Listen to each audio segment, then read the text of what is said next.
everybody. So thanks for coming. So for those that don't know, this is Daybreak. This was started a few years back out of New Bloom magazine, which was founded in 2014. So we started off as an online publication and writing on Taiwanese politics and social issues after the 2014 Sunflower Movement. And then we felt there was a need to build a community, and that meant actually creating a physical space. And so this is entirely volunteer run, so your support is appreciated.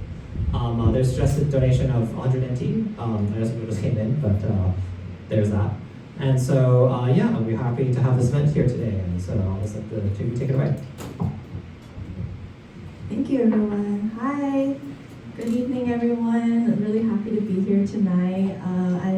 My name is Jocelyn Chung, and this is Michelle Jing Chan. We're just really happy to be here tonight and also be able to share some of our storytelling with all of you. Both of us are children's book authors, and so today is going to be kind of a mix of us sharing about our process behind creative writing, illustrating, what it looks like to create books for kids, and then also we'll be doing a little story time too. I don't see any young kids here, but if you have your inner child, you can bring out and bring it here as well and allow it to enjoy story time together. So we're both going to be sharing our creative processes and then doing story time back to back, and then at the very end we'll be doing Q&A. So if you have any questions about publishing, any issues with publishing, or maybe creative process or whatever it might be, feel free to ask and we'll pass around the microphone. But yeah, and also want to 就是感谢我的家人今天又来. So this whole half is my family, so I'm very thankful for their support, and very special to have my last book event be in Taiwan. So yeah, happy to be here today. So we'll start with just sharing a little bit about my book.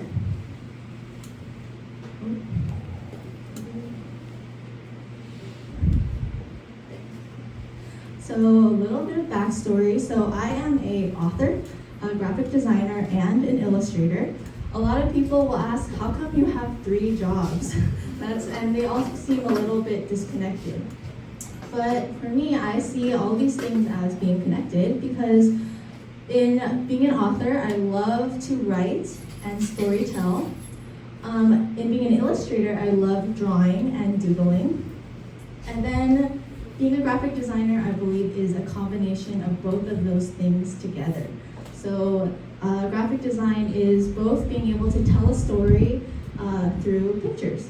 So a little bit of what I do, I was a card designer for a lot of years, so I did greeting card designs for quite a while. So this is just like a little bit of a snapshot of some of the designs I've done in the past. But today I'm not here to talk about my card designs, I'm here to talk about my book.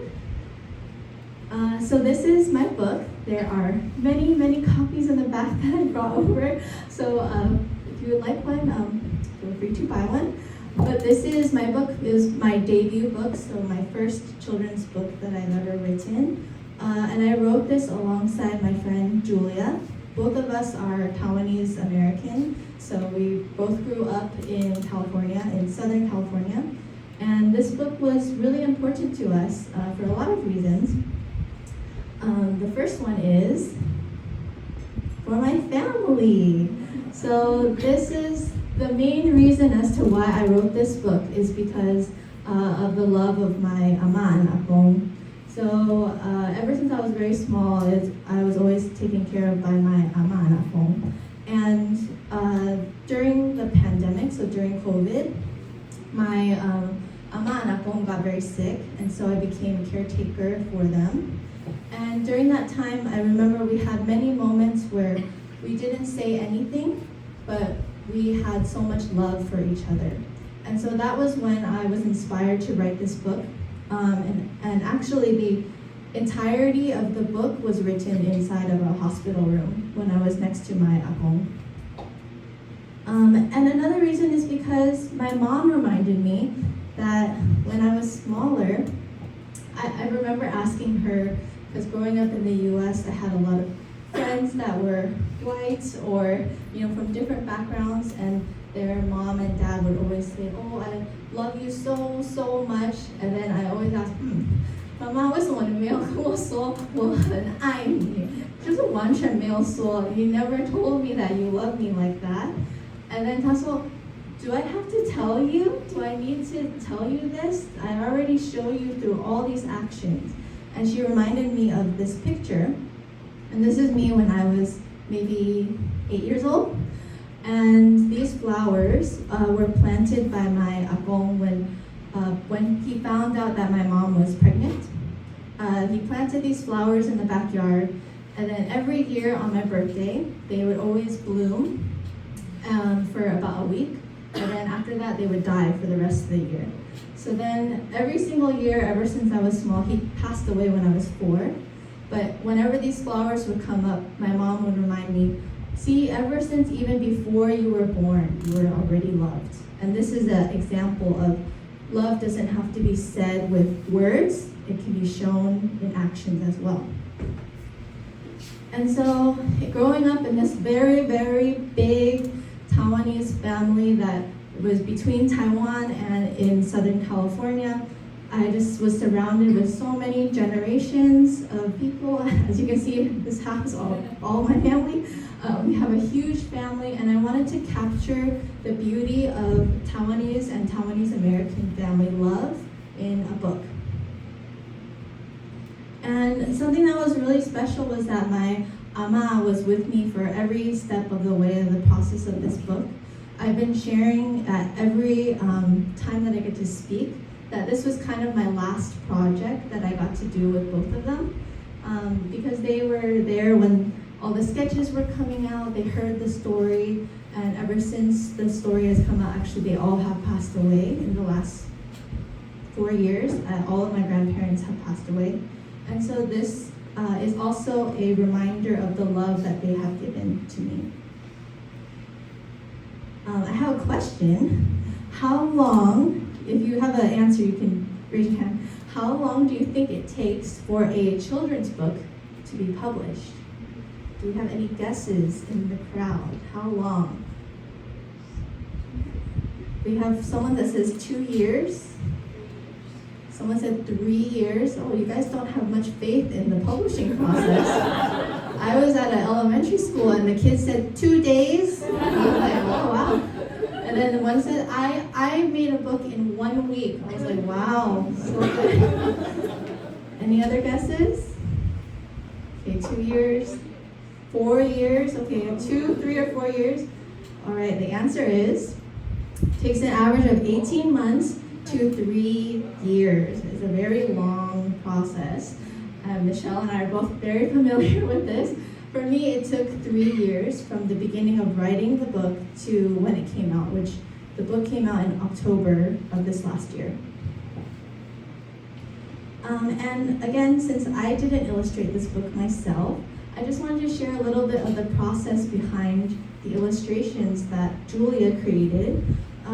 It was a really beautiful experience because we got to collaborate in a lot of ways together to decide which images that we wanted to have. Something that was really important to us, for instance, was to have very Taiwanese fruit included in the book. That was really important to us. Even having like bamboo in the book was really important. Having dragon fruit and showing that these were very specific fruits that we experienced and ate that created this belly full of love experience for us. And something with creative process is sometimes that we have to make tweaks in the storytelling through illustrations. So actually, when you see a page later on when we're going to read the story, this was the original spread of the book.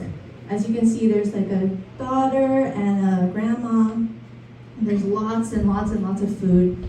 And we thought, oh, maybe this is a little bit too crowded, too much going on.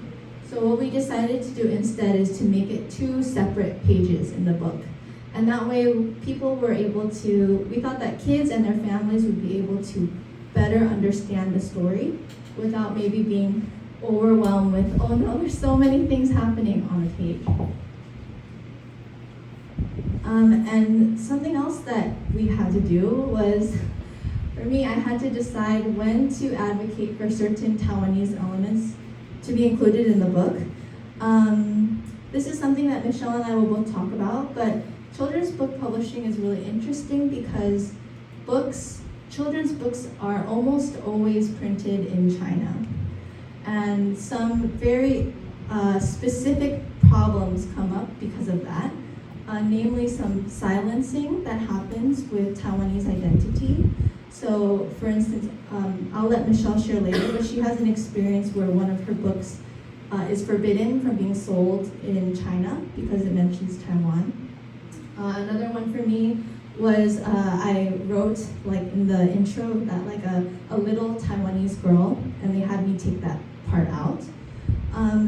And things like in the book you'll see a map of Taiwan. You'll also see like Yi. Those things we really had to fight for to keep included in the book. And we were very specific about wanting to advocate for a Taiwanese identity so that kids all over the world, if they're able to read this book, can see a small picture of Taiwanese culture. Oh, and then something fun is that Julia's dog is in every book that she draws, so you also can see her dog in the book. All right, and with that, is it okay if I start reading?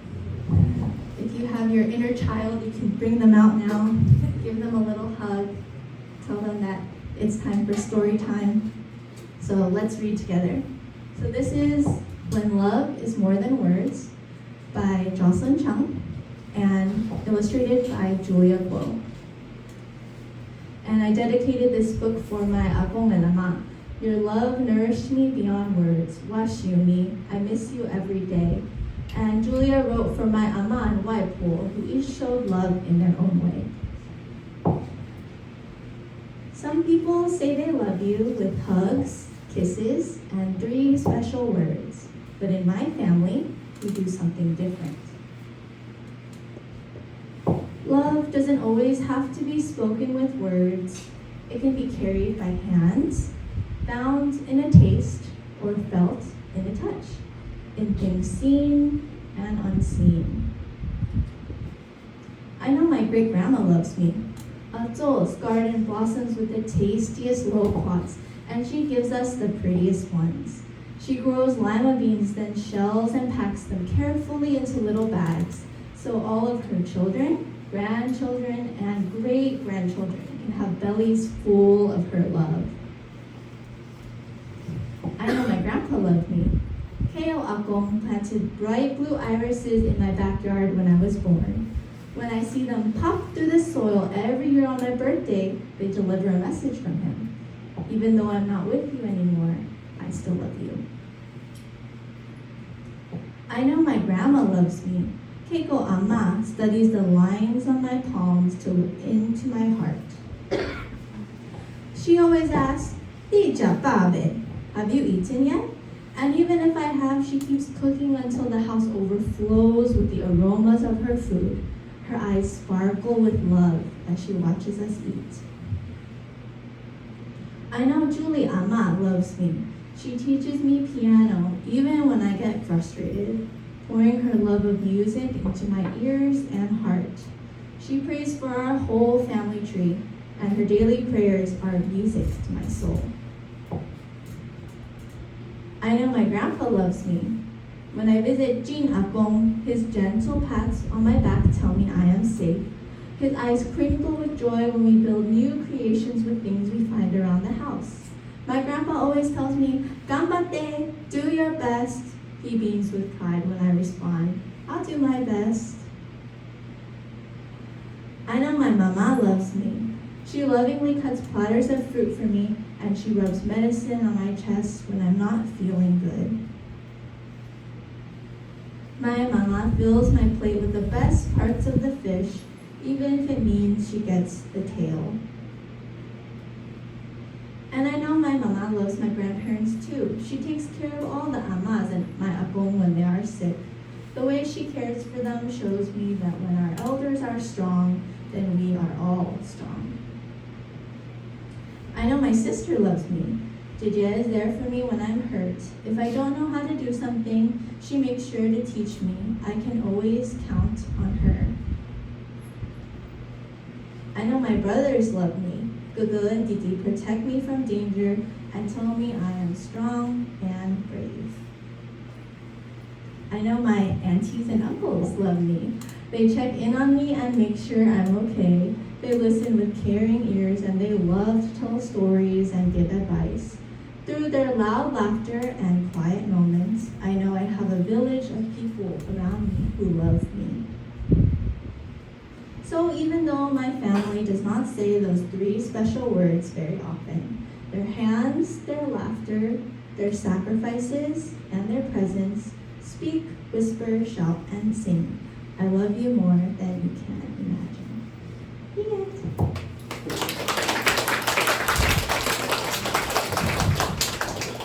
Thanks for listening, everyone. I'm going to pass the mic to Michelle, and now it's her time to share her story.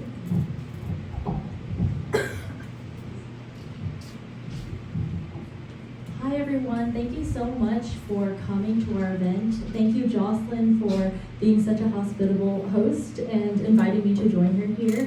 And thank you to Brian and everyone at New Bloom and Daybreak for having us.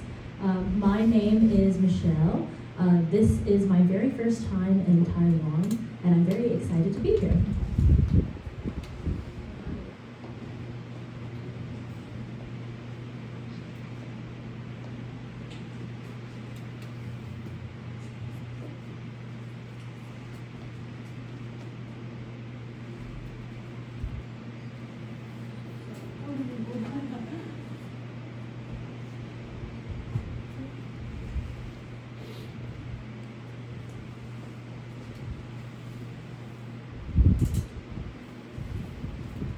In the meantime, I can practice my bad Mandarin.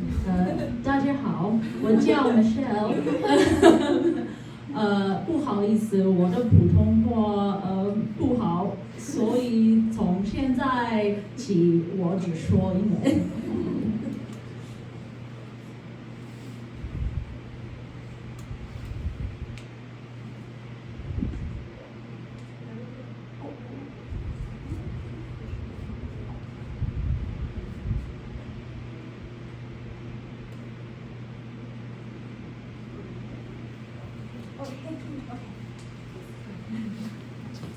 So I'll start with a little introduction about myself. My name is Michelle Jing Chan. I live in Seattle in the US. I will give a brief introduction to who I am and my journey into publishing as well. And then we'll talk a little bit about my art process for illustrating this book, and we'll end with a Q&A with me and Jocelyn. Quick side note, sorry, on the last slide. This is not my dog, but I need to call him out because his name's Oscar. He's the dog of one of my favorite indie bookstores in Seattle. He has very much sad old man energy, and he's their mascot on like all their merch and everything. So I have to give him a little shout out in my presentation. So who am I? I am an author, illustrator, so I both write and illustrate my own picture books and graphic novels, which are basically longer comic books if you haven't read one before. And I also illustrate books that other people have written.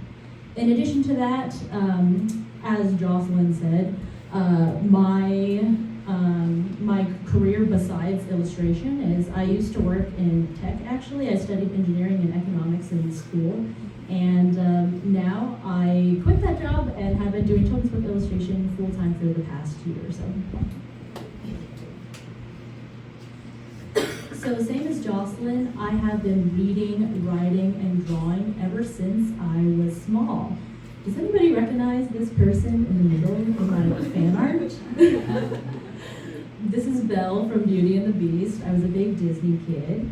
And my parents actually recently found that piece of paper on the right. It's a little worksheet we had to fill out on the first day of 6th grade.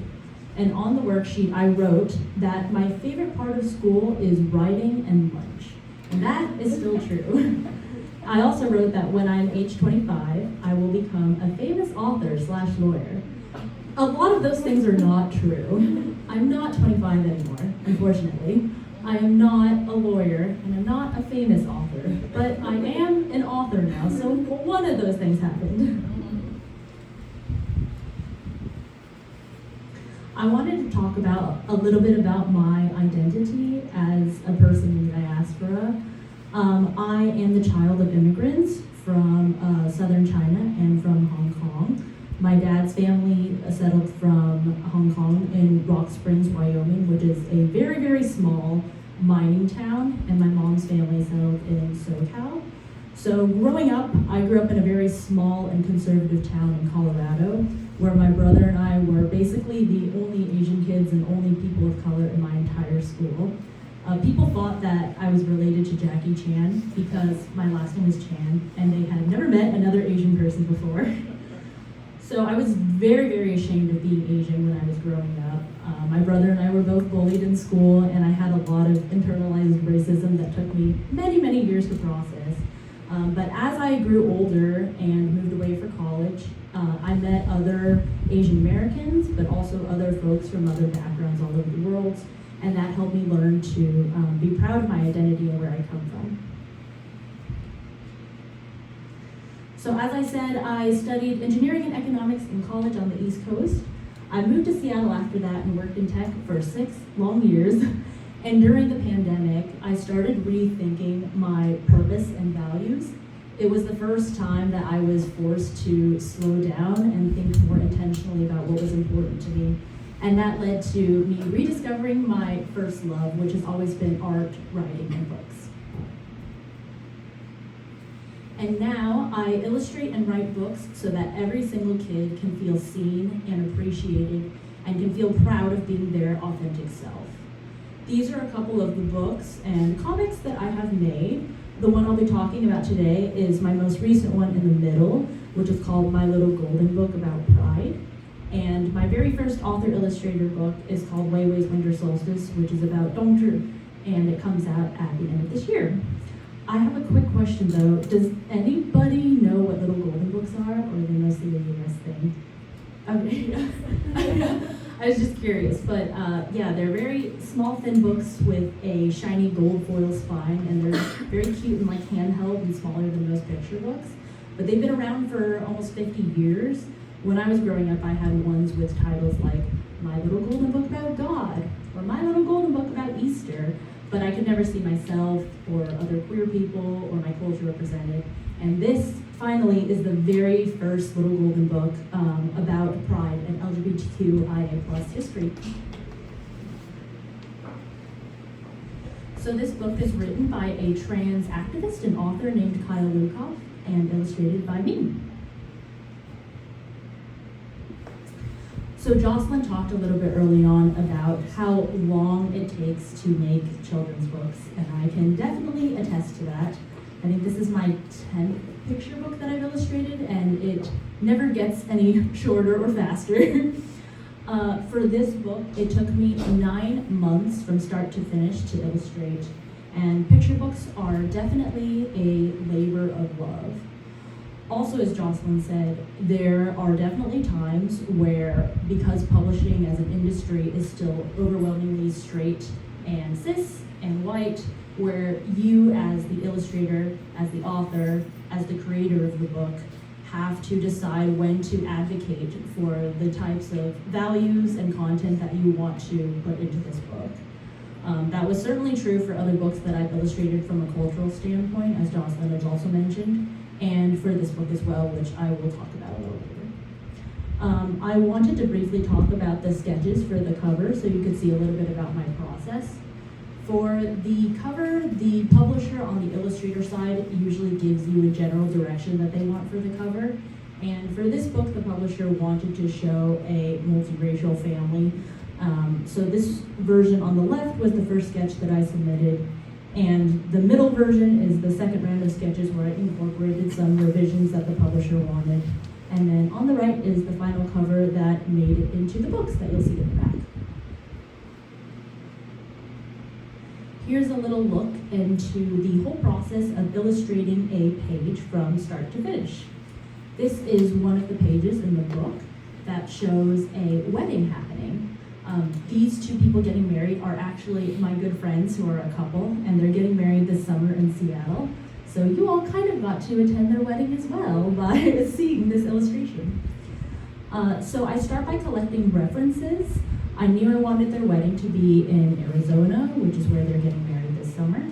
And I knew that based on the words that Kyle Lukoff, the author, had written describing the color red and what it means in the original pride flag, that I wanted to show a lot of warm red and pink colors.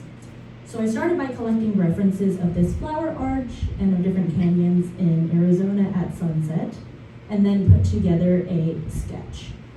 This is one example of a time where you have to decide as a creator what you want to advocate for in books. I knew that I wanted to put my friend who is Vietnamese in a Vietnamese ao dai, and at first the publisher thought that that would be confusing because it's not typically something that you would wear at a Western wedding. So that was something that I advocated for because I knew that in her culture it was important to wear this at the wedding, and that's what she's planning to wear. The next step after the sketch is approved by the publisher is putting down flat colors. At this point, I'm just focusing on the color palette that I want. There's no lighting or shadow or anything. I'm just deciding what color I want each element to be. And like Julia, Jocelyn's illustrator, I work in Adobe Photoshop with a giant tablet, which basically looks like a huge monitor with a USB that you plug into your computer and a stylus to draw on. And the last step is I add light and shadow. At this point, I start to see the image actually come to life and match more of what I see in my head. And I have a question for everybody. Do these people look familiar? The couple is based on my friends, as I mentioned, but the rest of the wedding guests are actually me, my real life partner, and our other queer friends who will be actually attending the wedding. In fact, this book is full of cameos of all of my real life friends. I'll point out a couple of them here. These folks on the far left are people who live in the States and who I met through a group called Subtle Asian Sapphic Squad. I know that there's a couple folks from SAS here today, so thank you for attending. It's basically an international group for Asian Sapphic folks. The people in the middle are also friends, one from college and one in Seattle. And actually, the person who is meditating at the top is Taiwanese American as well. And then on the far right, the two people on the top are one of my favorite advisors from college who I'm still in touch with now, and one of my best friends in Seattle. And one more page of people I want to shout out. The bottom picture is a real life couple in Seattle, and I'm friends with both.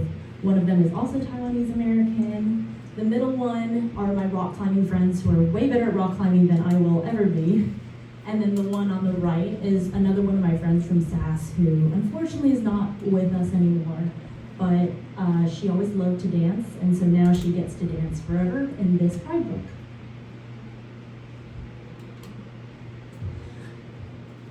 And with that, I will also read my book.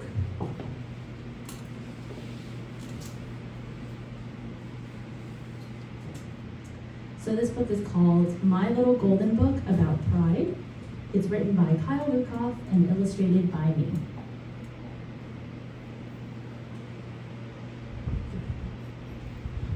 Rainbows are everywhere. You've probably seen big rainbows in the sky. Or maybe you've noticed tiny rainbows shimmering in soap bubbles or shining in dewdrops. But have you ever seen rainbows marching down the street? Can I see a show of hands of anyone who's attended a pride parade in Taiwan? When rainbow flags wave everywhere in a city or a town, it's probably time for pride. Pride parades celebrate the LGBTQIA+ community. Pride celebrations are a reminder for everyone to be proud of who they are. Two more small cameos. This person on the far left, who's bald with the person in the Hawaiian shirt, That's Kyle and his real life husband. I surprised them by putting them in the book. And this little corgi here is named Mayo, and he is a passionate ally. For a long time, LGBTQ people were made to feel ashamed or embarrassed about being gay. There were even laws that made it illegal to be gay. In the 60s, in New York City's Greenwich Village, police would arrest men for dancing with other men, women for dancing with other women, and transgender people for wearing clothes that made them feel good.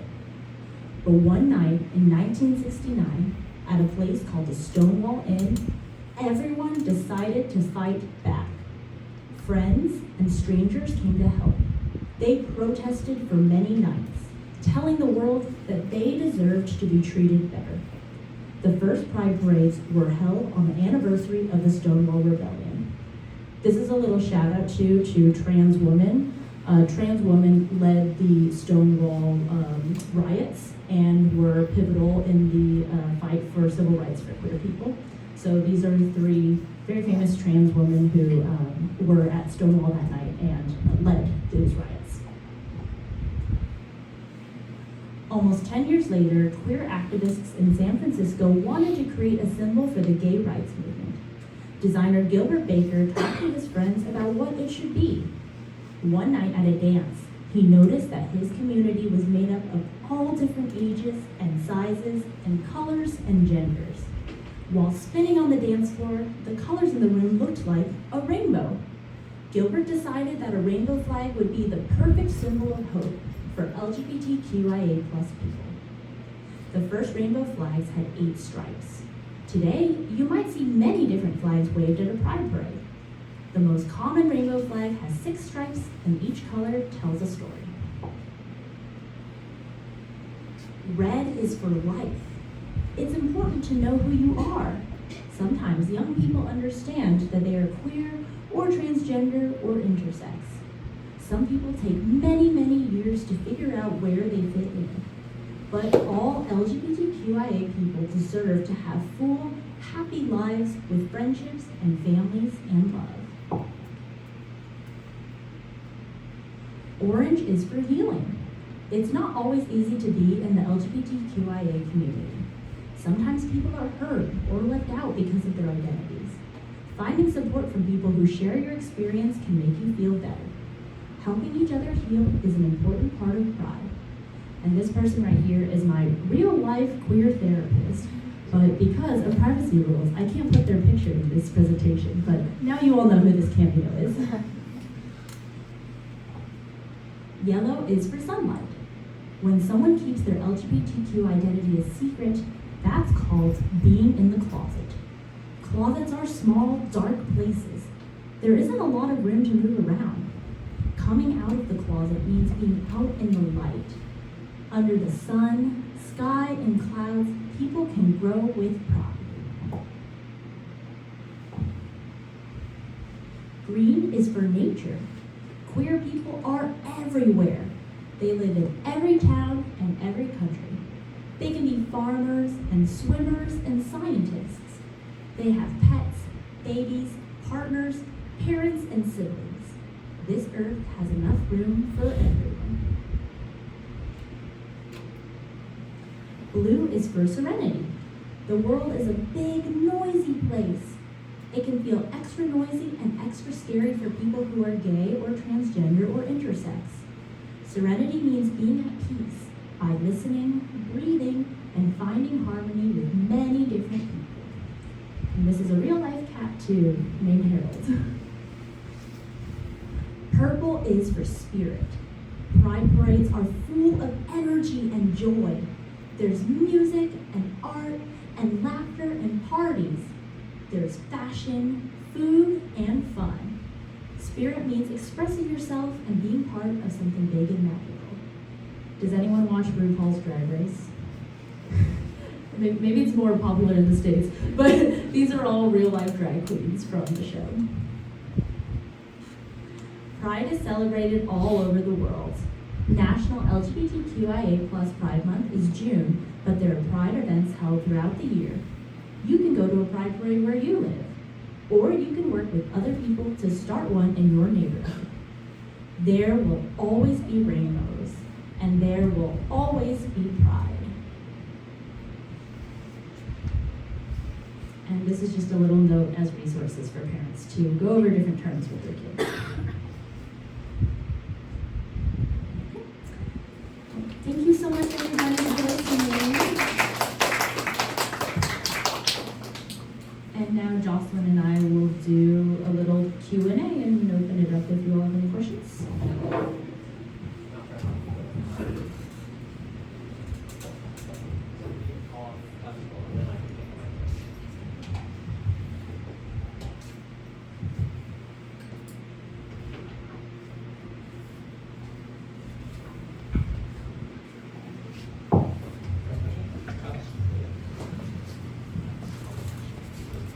Artist of this mural, by the way. Yeah, I can do this. Okay, thanks so much both for sharing your processes and stories. I'm super curious to learn more about this, the process of publishing the Taiwanese children's book and having it printed in China. So basically, like, I guess I'm curious if you had to do, this is for Jocelyn, I guess, you had to do research for how are Taiwanese books published? Because I know it's all like Mandarin here, but was there an option to publish in Taiwan instead, where you could have full liberty to be like little Taiwanese girl and publish in English and then have that in the US? That was an option. Yeah, that option wasn't given, and I don't know if it depends. Michelle has more experience with different publishing houses. For instance, my publishing house was Penguin Random House, and they kind of like have their own people that they always go to, like their own printers, their own art directors, all of that is kind of like this very huge system that's kind of been built in. It was very hard to deviate from that.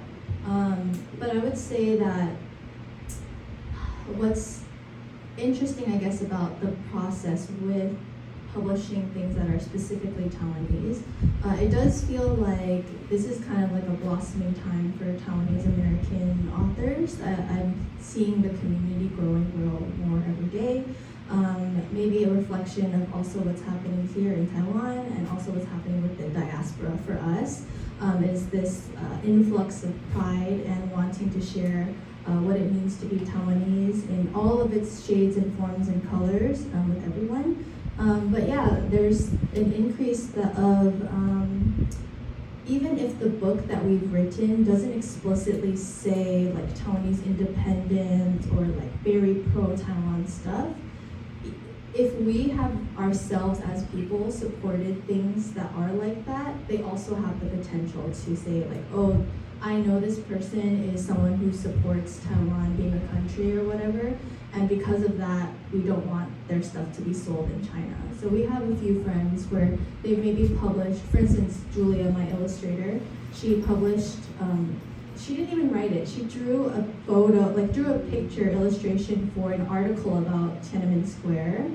And because of that, the Chinese publicist people, they dug up that thing and said, oh, Julia has drawn a picture about Tiananmen Square, so because of that, we no longer will sell her books in China. So it can be a very roundabout way. Yeah, for me, I'm actually so shocked that they allowed for the Taiwanese flag to be in there. I'm shocked that they allowed for me to keep the Taiyu inside too. But yeah, I think every author's experience has been different so far, and it kind of depends on who you talk to, but I was not given the option to go with a Taiwanese printer. Yeah, I just wanted to echo what Jocelyn said, and also even with the other publishers I've been with as well, I believe for every country you sell or put the book in, that's like a separate set of rights that you negotiate with a new contract and everything. So it's not necessarily a given that even though a book has elements of Chinese or Taiwanese culture or Vietnamese, whatever, that it will be allowed to be printed in that country. That's something that they have to negotiate separately. And then also to elaborate on the incident that Jocelyn mentioned earlier in the presentation, my author-illustrator debut picture book, Wei Wei's Winter Solstice, about that is coming from a perspective of being a Chinese American person, which I am. And in the author's note in the back of the book, I mention different regions of Asia that also celebrate the winter solstice, and mention in like one sentence for each region what they do to celebrate. And I mentioned Taiwan, and the publisher, because of that one line in the author's note, it was not printed in China, and they had to find a different printer, I believe in Singapore, which they rarely do. They rarely print books, not in China, like Jocelyn said. So. Any question?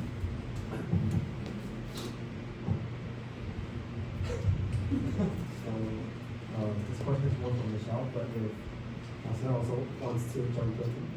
So I'm very intrigued by your story about how you did 5, 6 years in tech, and then you went to do something that's like completely opposite. So for people who are like, I mean, it's always scary to jump to something, and it's basically like a freelancing. Like, so could you share more about like how you did that, and like just like what the process is like for people who are like, intrigued? Yeah, that's a great question, and I'm more than happy to chat more in detail about this after with anyone else who is interested in this.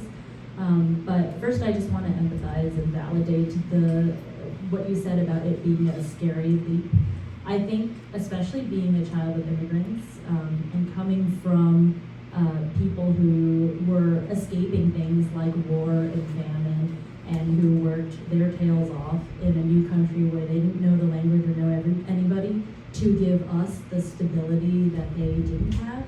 I think I harbored a lot of guilt about that, and it took, honestly, almost an entire year for me and my parents to kind of all come to terms with, they're right here in the back, thank you Mom and Dad, but to come to terms with the fact that like I think this was what was best for my mental and physical health at that point. It got to the point where, because I was working my normal day job and I still had deadlines and books to make, I was basically sitting at a desk either typing or drawing every single day from like 8 or 9 in the morning to like midnight or 1 a.m. and I would do that on the weekends as well. So my physical health was tanking and my mental health, and I was starting to get like nerve damage in my elbow. So I think at that point, that was when, like I said, my parents and I kind of had to look at this and say, you know, the quality of both of these jobs is starting to suffer, and your health is starting to suffer, and this is, you know, the best choice for me at this time. But as far as advice, I would say for leaving a more stable, predictable job is to kind of proof of concept or test what you want to do first. Of course, not at the expense of your mental or physical health, but if you can, pursuing that on the side for as long as you can, so that you don't have the pressure of having your creative freedom and your creative energy being tied to your livelihood right from the start. Yeah, and the last thing I will say on that topic too is I did and sometimes still harbor some guilt for making that choice. But there is another Chinese American author named Xin Yu who also illustrates graphic novels and comics and picture books. And something they said really resonated with me. And that quote, paraphrasing, is that my dad worked so that I could paint. So that is something that I think about a lot, that trying to make the most of the sacrifices that our parents made for us, so that in a way we're carrying on their legacy and the sacrifices they made in the art and stories that we tell. And also, shout out to my parents for being here. We didn't always see eye to eye when it came to my art, but they're some of my most supportive cheerleaders now. So thank you, Mom and Dad. Next question?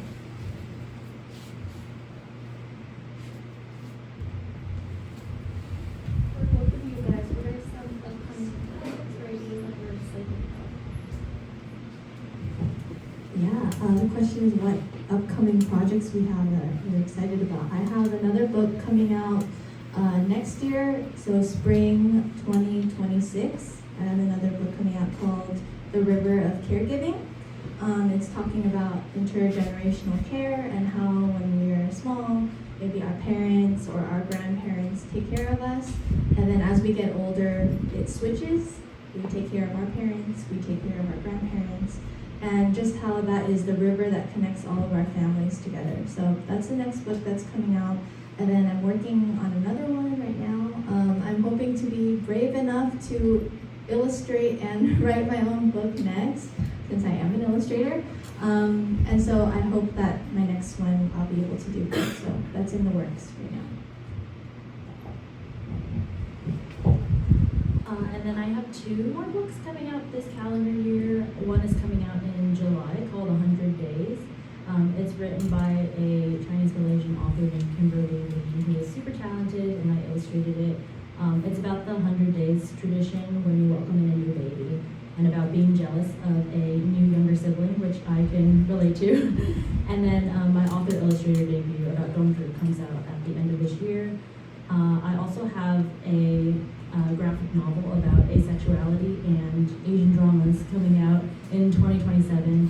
I'm currently 100 pages into like 250-ish pages of that, so it's a long journey, but I'm working on it. Next question. Okay. Awesome.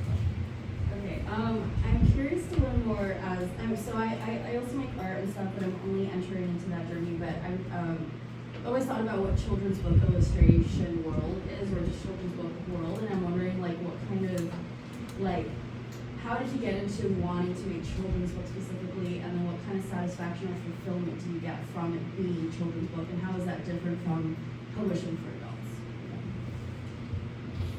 Again, I think that maybe Michelle will have a more broad answer because she's published so many. This was only my first one. But I think for myself, I didn't plan on being a children's book author at all. Like, my full-time is graphic design. I still am in that corporate world. I will have to work tonight later on.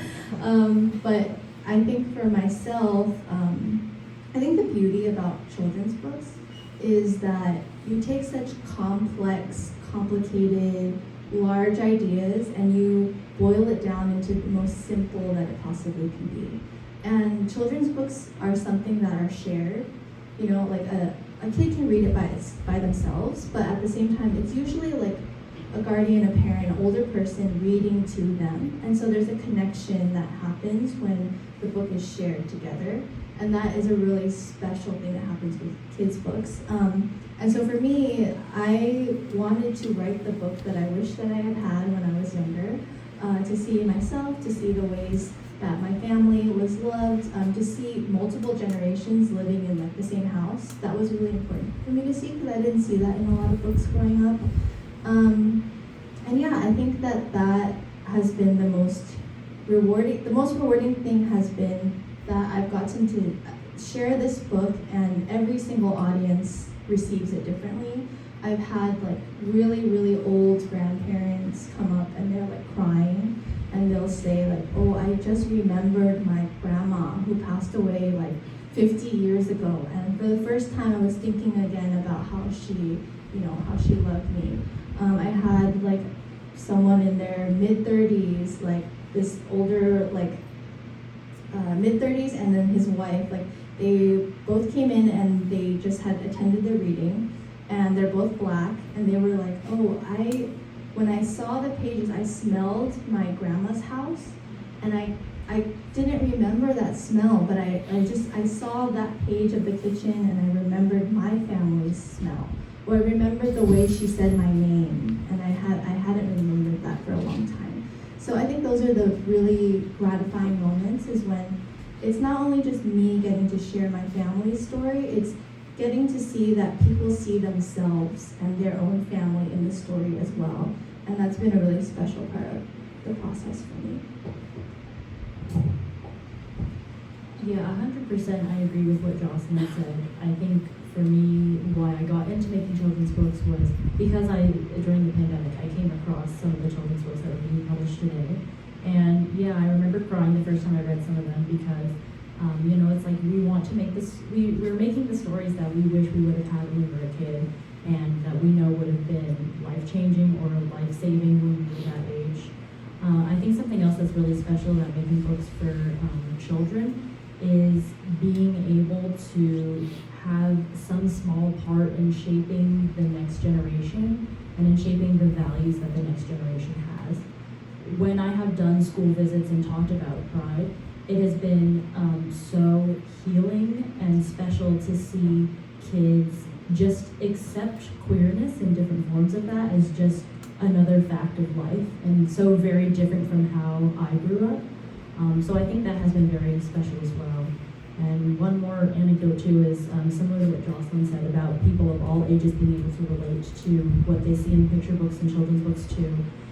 Recently I had a gentleman come up to me after an event at one of the Seattle libraries and tell me that his brother passed away from AIDS back in the 60s, before queer people had civil rights, and he said that he was very, very touched to see a book like this existed, and he bought a copy for himself, and this was like a gentleman in his 50s or 60s. So I think that's something else that's really special, is seeing that art can transcend cultures and ages and genders and boundaries.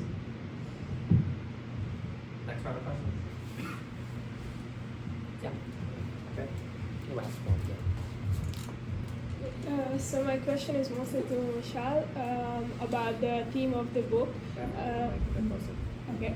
I'm from Hungary, and this week the government banned Pride, and we also have a children's book about this topic, which was also faced many issues and public backlash and things like that. Do you have any bad experiences with the topic, or like issues with publishing in different countries and in the US with the current political situation? Thank you for your question. First of all, I just want to say I saw that on the news as well, and I'm really sorry that your country is also going through this. I have never gotten as many hate comments as I have when this book came out. It came out at the beginning of March, so right before I came to Taiwan. It was an unpleasant surprise to see that even for a picture book, there is a lot of like LGBTQ plus sentiment in the US as well right now. To answer your question about book bans, unfortunately, queer books and books with people of color make up the vast majority of book bans in the US. It's something like over 60%, I think, of all books banned in the US right now are because there's a BIPOC character or a queer character. And I have a personal example of that too. None of my books, thankfully, have gotten banned yet, but right before I came to Taiwan, I was asked by a library in the Seattle area to come and do an event for Pride. And they asked me to suggest a venue and to suggest other people to partner with for this event.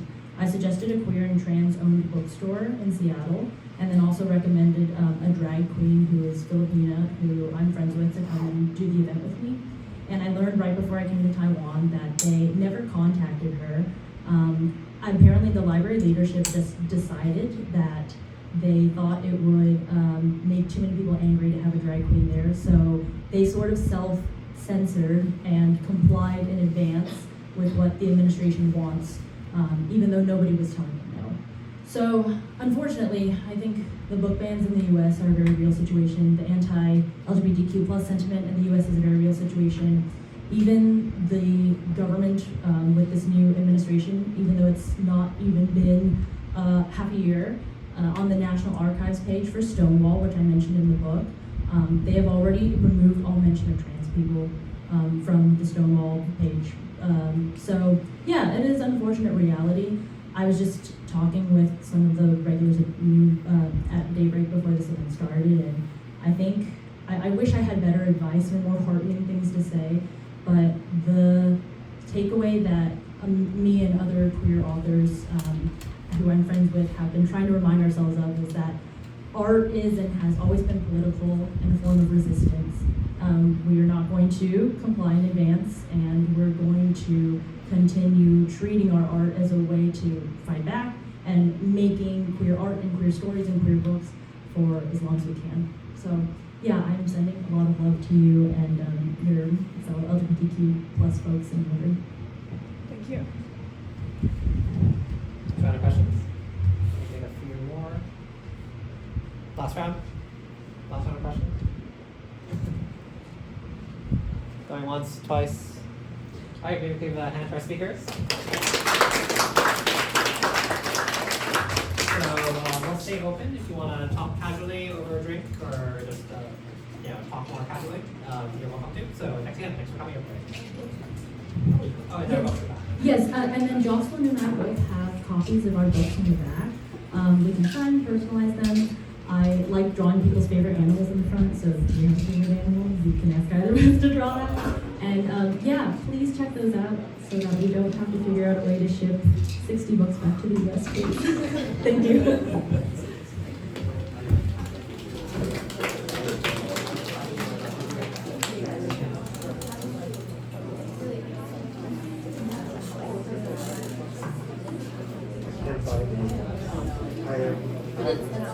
I know children's book person. I have no, also have no children in my life. What's that for? Would be like taking care of your life, but that's not complicated.